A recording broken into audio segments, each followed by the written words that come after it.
Alors, voyons voir comment est-ce que je vais faire ici. Bonjour à tous et à toutes. Je suis un peu plus petite que vous deux, vous trois. Alors, démarrons-nous avec qu'est-ce que c'est que le Congrès mondial de la nature?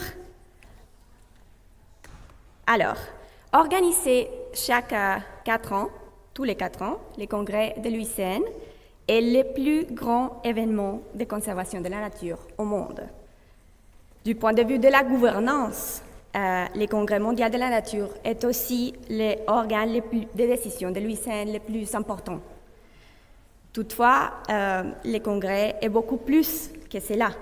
Il est le seul sommet mondial qui rassemble tous les aspects de la conservation de la nature et tous les acteurs aussi.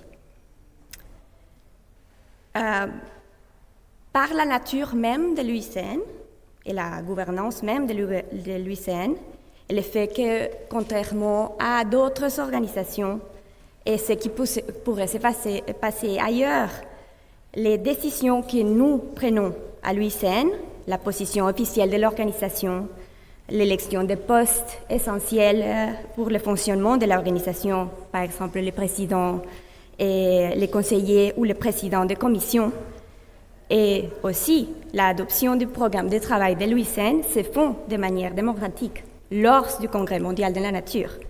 Cela fait du Congrès, en fait, une étape clé dans le cycle de vie de cette organisation.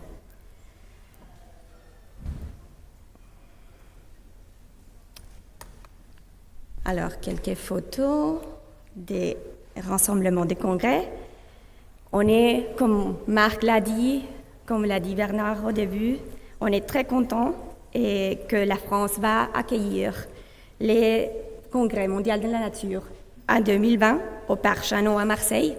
On célèbre ça ensemble et on voit cette opportunité comme une grande opportunité de lier non seulement les agendas au sein de l'UICN, mais aussi au sein c'est-à-dire ailleurs au monde.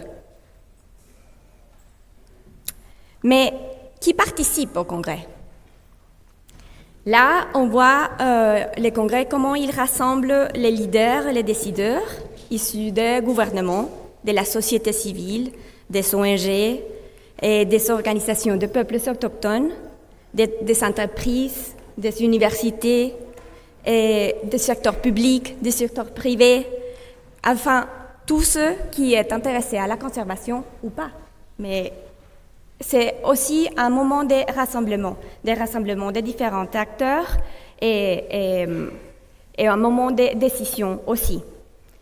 Et là, je vais stresser l'importance de les rôles du pays hôte que ça va être la France dans ces cas. C'est à appeler à cette mobilisation, à ces rassemblements des différents acteurs de la société autour de la conservation de la nature. Alors, le Congrès de la nature est divisé dans 2 grandes parties. La première partie, c'est le forum, qui est un centre de débat public et qui rassemble des individus de tous les différents horizons afin de débattre des problématiques de l'environnement, de la conservation, de la durabilité. Il comprend des différents types d'événements, des ateliers, des campus, de la nature, des ateliers de formation et des dialogues de haut niveau, etc., etc. L'autre partie, c'est la partie, disons, la plus officielle, la plus formelle, c'est l'Assemblée des membres de l'UICN. Et ça, c'est l'organe le plus élevé de l'UICN. C'est là où on prend nos décisions de politique et qui nous suit pendant les 4 ans à venir et plus. Là, on rassemble tous les membres de l'UICN et c'est un parlement unique au monde. Je crois qu'il n'y a pas ailleurs une autre assemblée qui fonctionne de la même manière. On voit les États, les gouvernements, en train de décider sur des politiques de la conservation au même niveau, on va dire, que les ONG, nationales, internationales, petites, grandes, de tous les horizons. Là, c'est, à mon avis, un des atouts les plus grands de l'UICN et notre union qui fait la partie la plus unique de l'UICN. Là, si on voit, j'ai 2 diapos avec les structures du congrès. Ça, c'est la structure actuelle qui est planifiée pour Marseille. C'est 9 jours divisés comme ça. Et d'abord, on va commencer avec les réunions qui vont avant les démarrements officiels ou l'ouverture du congrès, avec les réunions des commissions, par exemple, les réunions du conseil de l'UICN, les réunions des comités nationaux et régionaux. Après, on passe à l'ouverture, les forums qui prend 4 jours et l'assemblée des membres. Après, la clôture, il va y avoir la première réunion du conseil qui est élu pendant le congrès. Et tout au long de ces 9 jours, il y a des pavillons, des expositions, il y a tout un tas de choses qui se passent autour de cet énorme rassemblement. Ici, c'est sans les réunions avant et après, c'est juste ce qui concerne les congrès même.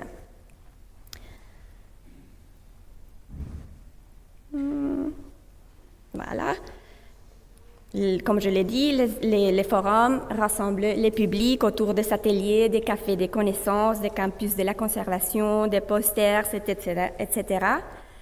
Tandis que l'Assemblée des membres, c'est plus formel. On discute l'émotion qui devient des résolutions aux recommandations de l'UICN. Le programme de l'UICN, on l'adopte là, pendant l'Assemblée. Les plans financiers, les réformes de gouvernance, par exemple, sont décidées au sein de l'Assemblée des membres et on fait les élections. Maintenant, on est où en ce moment?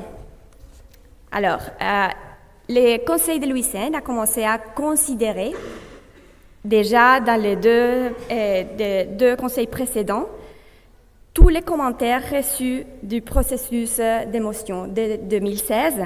Lors du congrès de Hawaï, on a appelé à des commentaires, des contributions de la part des membres du comité d'émotion, des résolutions du congrès, du secrétariat, pour voir comment améliorer encore plus le processus en vue du prochain congrès 2020.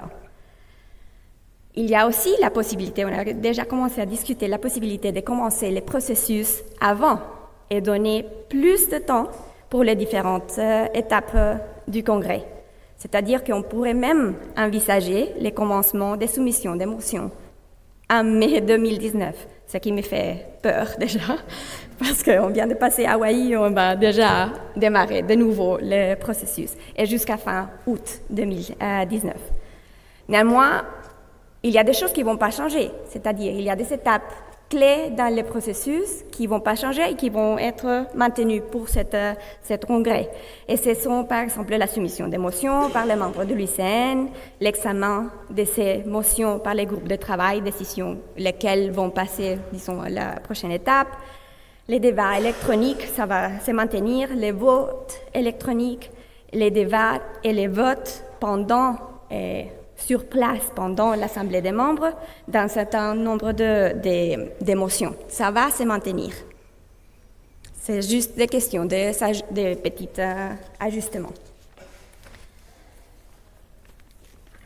Alors, passons maintenant à l'impact des résolutions ou les décisions que l'UICN a prises lors de ces différents congrès mondiaux de la nature.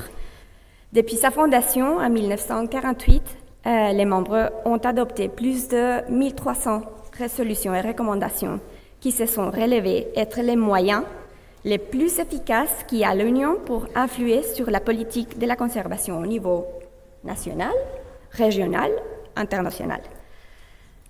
Comme l'a dit Sébastien au début, les congrès aussi ou les résolutions ont aidé à façonner l'agenda international de la conservation, par exemple en soutenant les préparations de la stratégie mondiale de la conservation, contribuant à des traités environnementaux de l'environnement tels que la CITES, par exemple, la Convention de Ramsar, la Convention du patrimoine mondial et aussi la CDV.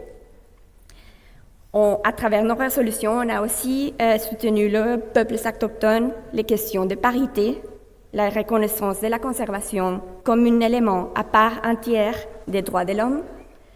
On a aussi attiré l'attention sur la conservation des espèces en voie de disparition ou menacées, des aires protégées, et on a tourné tout ça à une méthode ou à règles qui sont devenues maintenant des standards mondiaux pour la conservation.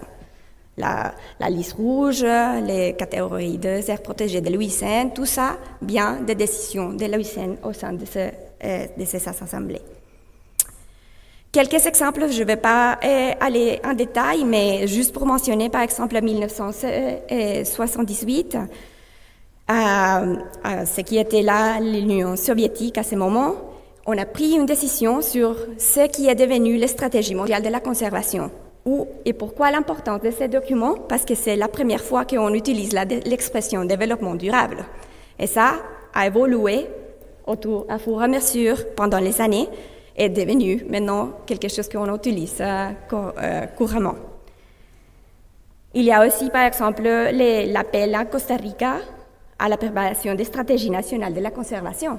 Et après, l'UICN a appuyé ce développement de ces stratégies dans différents pays au monde. Alors, on peut constater déjà que les effets de ces résolutions ont permis d'inscrire la conservation au cœur du développement. Peut-être vous ne pouvez pas très bien lire là, mais juste pour mentionner que les résolutions de l'UICN ont aussi conduit à établir et à appuyer de nombreuses institutions et programmes internationaux. Par exemple, on a appuyé la Commission baleinière internationale lors de l'Assemblée à Lucerne en 1966.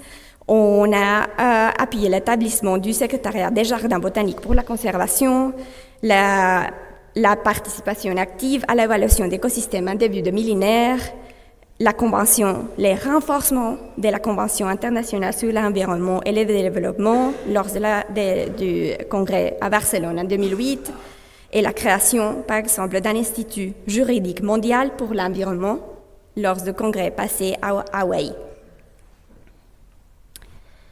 Si on passe aux impacts des résolutions de l'UICN par rapport aux conventions internationales et accords internationaux, il faut relever qu'on a donné des élans, l'appui à des conventions, par exemple, je l'ai mentionné déjà, la CITES, où on a un rôle essentiel à ce moment aussi à continuer de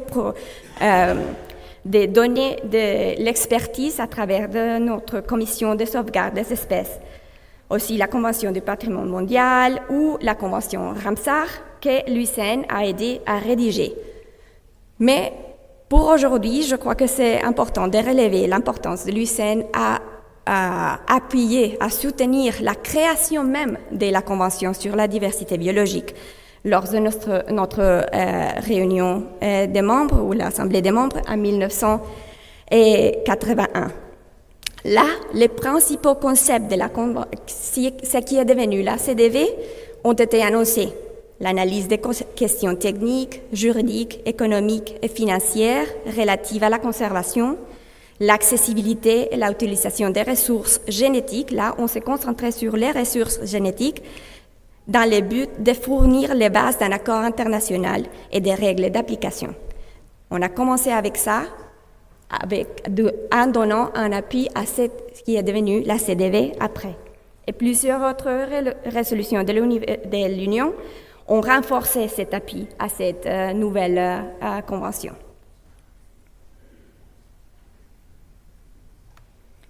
Mais aussi, on a, à travers nos résolutions, nos décisions, on a offert une excellente occasion d'identifier les questions qui sont émergentes dans la conservation. Par exemple, déjà en 1960, je crois que c'était, ou dans les années 60, on a attiré l'attention sur les changements climatiques et leur impact sur la nature. Le concept de gestion d'écosystèmes est né au sein des résolutions de l'UICN. On a fait les liens entre énergie et conservation et inclut en soulevant les impacts des énergies renouvelables qui ne sont pas toujours positives. Les conséquences des guerres nucléaires sur l'environnement, c'est aussi quelque chose qu'on a discuté et on a décidé dessus sur nos résolutions. Les impacts des espèces exotiques envahissantes, la réduction de la pollution sonore sous-marine, l'impact des pesticides systémiques, la croissance verte comme une stratégie durable, la conservation de la biodiversité et la biologie synthétique lors de la réunion de Hawaï en 2016. Concepts comme les pêches non sélectives, non durables, non surveillées ont vu le jour à travers nos résolutions. On a parlé des aires protégées, privées, des solutions fondées sur la nature, etc., etc., etc.